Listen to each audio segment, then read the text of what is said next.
मल्लाज बाँस खर्का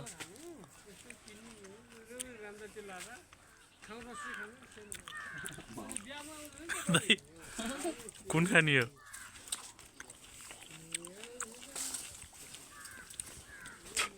सुन्तला बुटा मुनि बसेर कस्तो हुँदो रहेछ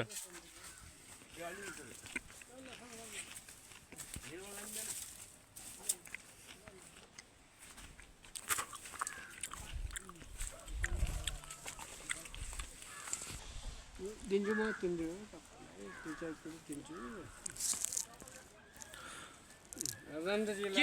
पारीसम्म आयो मल्लाज बाँस खर्का सुन्तल खर्का नाम राख्नुपर्छ स्टिल बात बाबु आयो मलाई अनि तपाईँ नि सेलम्यान मान्छे हो तपाईँ बाबु तपाईँ सेलम्यान मान्छे व्यापार गर्नुहुन्छ तपाईँ